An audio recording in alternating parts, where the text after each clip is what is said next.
Hi everyone, అందరు ఎట్లున్నారు? మంచిగా ఉన్నారా? నేనైతే మస్తు ఉన్నా. Welcome to my channel life of Ram. So ఈ రోజు నేను చేయబోయే రెసిపీ వచ్చేసి కందనకాయ ఫ్రై. దీన్ని ఇంగ్లీష్లో చికెన్ గిజర్ట్స్ అంటారు. ఇది కొంచెం కాస్ట్ తక్కువ.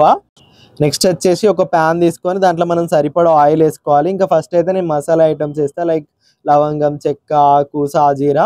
ఇంకా నెక్స్ట్ మిర్చి కొంచెం కుక్ అయిన తర్వాత లైక్ ఆనియన్స్.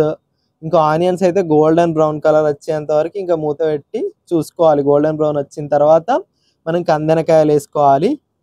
ఈ కందనకాయలు కూడా లైక్ మంచిగా వాటర్ అంతా పోయేంత వరకు ఉడికిన తర్వాత పసుపు వేసుకోవాలి.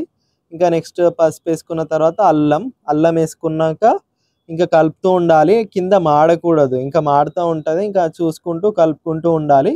ఇంకా నెక్స్ట్ వచ్చేసి కారం, ఉప్పు.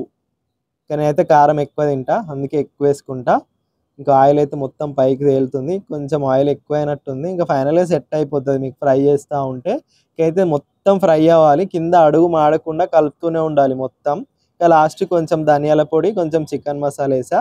ఇంకా ఫైనల్ టచింగ్ కొత్తిమీర. ఇంకా కొత్తిమీర వేసిన తర్వాత 1-2 మినిట్స్ ఉంచి దించేయడమే. ఇంకా బ్యాచిలర్స్కి అయితే ఇది చాలా ఈజీ రెసిపీ. ఇంకెప్పుడు చికెన్ తిని తిని బోర్ కొడుతుంది కదా, ఇంకా అట్లనే కళ్ళులకు కూడా మస్తు ఉంటుంది. Thank you so much. Subscribe to my channel @lifeofram11.